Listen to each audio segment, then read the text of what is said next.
UGC के नए नियमों को लेकर बीजेपी के अंदर बगावत के सुर अब और तेज हो गए हैं। अपनी ही सरकार के फैसले को आत्मघाती और काला कानून बताकर पार्टी के कई दिग्गज नेताओं ने मोर्चा खोल दिया है।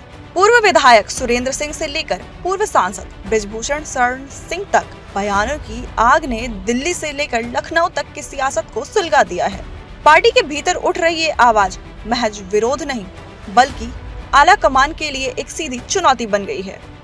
और यूजीसी का विवाद यहाँ से शुरू होता है कि सरकार पढ़ने वाले बच्चों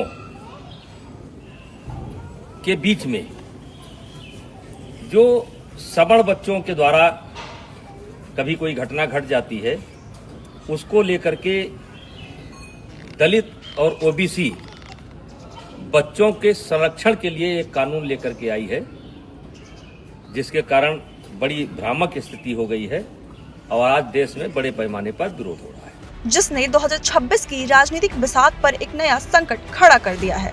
जी हाँ, यूजीसी के नए नियमों को लेकर बीजेपी के भीतर बगावत के सुर अब और तेज हो गए हैं। पूर्व सांसद बृजभूषण शरण सिंह ने इस मुद्दे पर अपनी ही सरकार को खुली चुनौती दे दी है। बीजेपी के बाहुबली पूर्व सांसद बृजभूषण शरण सिंह ने सोशल मीडिया पर वायरल हुई एक वीडियो में बृजभूषण ने सरकार को दो टूक चेतावनी देते हुए कहा कि यूजीसी का नया कानून समाज को बांटने का काम कर रहा है। उन्होंने साफ शब्दों में कहा कि अगर इस कानून को वापस नहीं लिया गया तो वो एक बड़ा आंदोलन करेंगे, जिसमें सर्व समाज के बच्चे सड़कों पर उतरेंगे। अपने बयान में बृजभूषण शरण सिंह ने पुराने कानूनों की मिसाल देते हुए तीखे सवाल पूछे। उन्होंने कहा, क्या SC/ST और महिलाओं के लिए बने कानूनों का दुरुपयोग नहीं हो रहा? क्या महिलाएं परेशान नहीं हो रही हैं? उन्होंने तर्क दिया कि अगर कोई व्यक्ति गलती करता है तो उसे सजा मिलनी चाहिए। हर गांव में कोई क्रिकेट खेल रहा है, कोई कबड्डी खेल रहा है, कोई खो खो खेल रहा है, एक साथ पढ़ते हैं।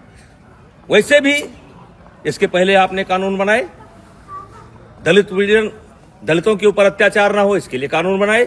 क्या दलितों के ऊपर अत्याचार रुक गया? महिलाओं के साथ अत्याचार ना हो उसके लिए कानून बनाए आप, क्या वो रुक गया?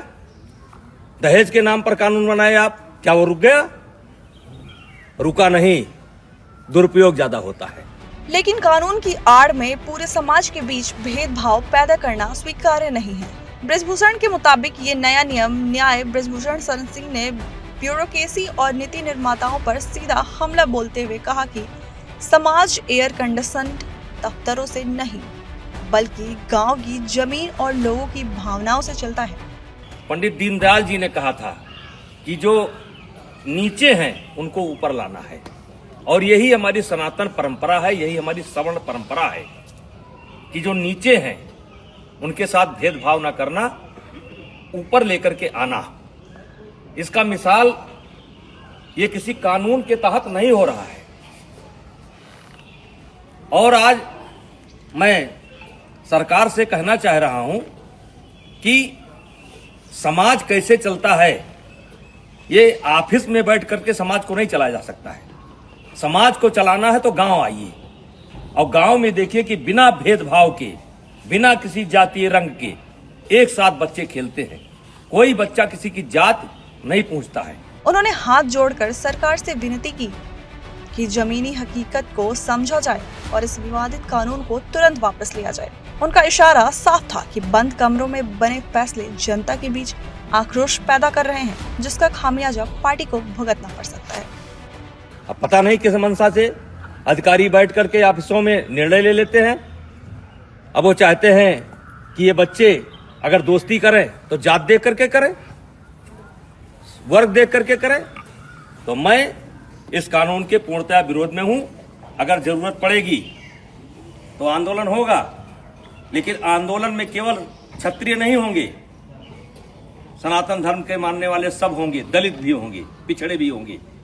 ऐसे कानून की जरूरत नहीं है जो कानून हमको बांटता हो। ऐसे कानून की जरूरत नहीं है। तो कृपया हाथ जोड़ करके विनती है, मैं बहुत छोटा आदमी हूं, मैं जानता हूं कि इसका असर पता नहीं आप पर पड़े कि ना पड़े, लेकिन ये गांव ऐसे नहीं चलता है। अगर इस लोकतंत्र को जिंदा रहना है तो गांव में क्या हो रहा है इसको देखना पड़ेगा। ऑफिस में बैठ करके आप गांव को नहीं देख सकते।